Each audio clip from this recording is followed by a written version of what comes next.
Yeah, all good. Good morning. Nice and early. Peaceful, nice and early morning walk. It's a nice early spring day. The sun's out really early in the morning and going for a nice peaceful walk. And I was doing a bit of reflecting on setting points targets in football for the league table. And look, I think, in my opinion, it's a good idea, although there are certain things to take into consideration. So let's say in a league table, you get 3 points for a win, 1 for a draw, and you don't get any points, obviously, if you lose. You're in a league. I think it's useful as a benchmark for performance, to have an idea. For example, you might think, okay, the aim might be to win the league, to get in the playoffs, to avoid relegation. But I think it's really important in setting a points target. And as always, I'm not here to give anyone advice or make suggestions, just my own experience anecdotally from working in football in years gone by.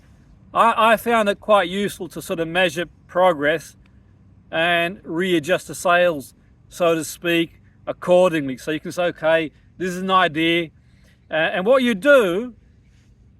I would generally do is look at, say, the league structure, how many games you're playing in the league or how many league games you've got left. You get like some data around the last however many years that are applicable, that a certain allocation of points that you would need for, be it the playoffs or the league or the relegation zone, and obviously you assess the team strength as well and the squad depth. And I know, realistic, I suppose there's a case in point in sort of, some sense of realism. I suppose you could argue that could be a limitation to a certain extent, but I think if you break it down, if you break the points target down and say, okay, well, we'll aim for this to start with, and then we'll review it periodically, and then you can take it game by game, week by week, month by month, and sort of adjust the sails accordingly. Obviously, if you're sort of above and beyond where you aim to be, then you can readjust and say, let's sort of review it and set a new target. And I think doing that kind of takes the pressure off. And one example, for example, when I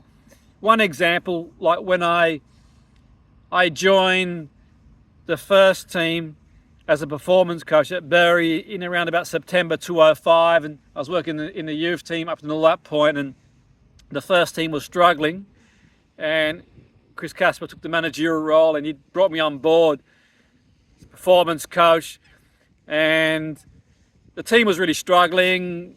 They hadn't had a win, I think, at that point for a while. I don't think they had a win that season up until that point. But anyway, more to the point, it was like, okay, they're at the bottom of the table. It's like, okay, so then I would look and have a look and see what the data suggests we would need, because we were starting the race, so to speak, from like miles behind the starting line, metaphorically speaking, because obviously,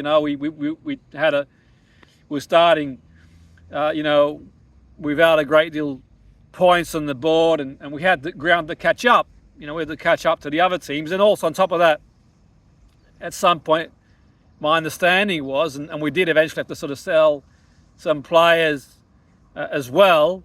My understanding was to sort of balance the book, so to speak, and that was going to have an impact as well.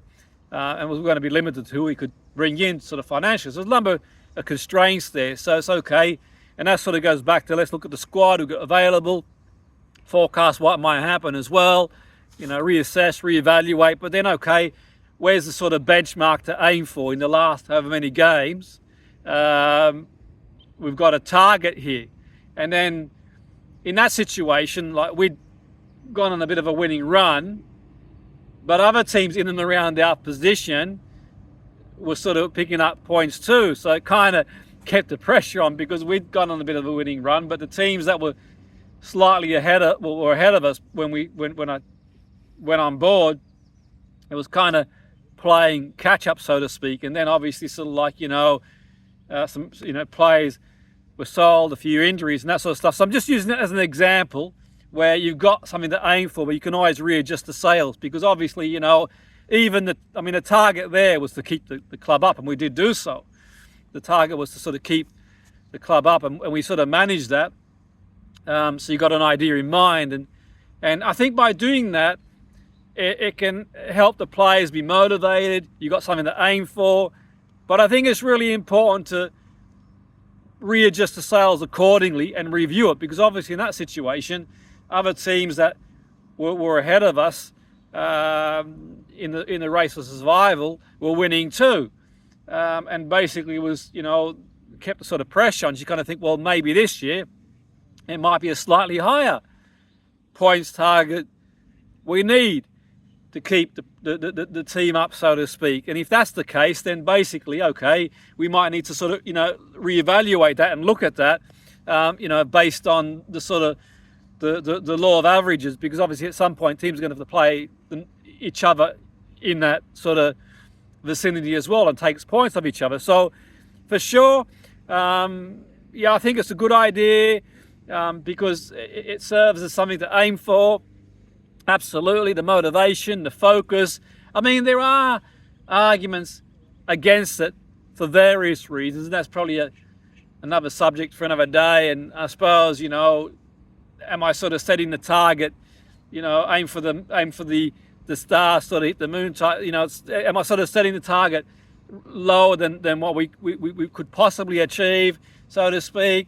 Also, you could also argue around sort of maybe the players, the pressure on the players and so on and so forth. But I think in a professional environment or even in a semi-pro environment, I think it's quite useful, because what you can do is then readjust the sails. If you sort of see, let's say you've gone 3 or 4 wins on the spin and you set a target and you think, okay, because the other argument is if you achieve the target earlier, you sort of take the foot off the gas and rest on your laurels and say, well, we've achieved what we set out to achieve, then we can sort of dine on yesterday, so to speak. So I think in view of that, yeah, absolutely, you can sort of readjust the sails. So if you do go on a winning run, then you can say, well, okay, let's reevaluate the situation, and maybe we can sort of readjust it and aim for a sort of a higher target, which is sort of key. Or if you do achieve the target earlier than you set out to achieve it, you might say, well, actually, you know what?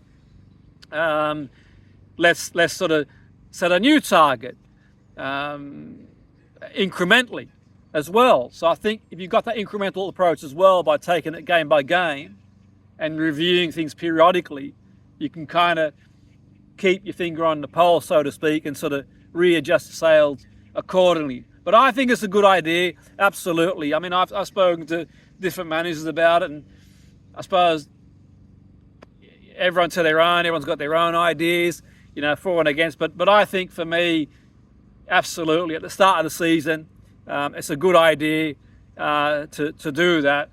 And in my opinion, as long as you're kind of readjusting the sails, like you can review things maybe weekly after a game, and not any knee-jerk reactions, changing things on a knee-jerk reaction, but you can think, okay, let's review things, see how we are. Each game, let's take each game at a time. Let's see where we are at the end of the month, so to speak, and sort of let's see, going forward. But that's my take on it. It'd be interesting to see what your take on it is too. I just think personally, it kind of increases a sense of accountability for the players. You're backing the players, you're giving them some sort of accountability, but also I think it increases that focus. You've got a finishing line to aim for, although with that in mind, you can sort of readjust the sails accordingly as you go along, and sort of discuss it, players and staff, and sort of reassess it accordingly throughout the season. That's my take on it. It'd be great to hear your take on it.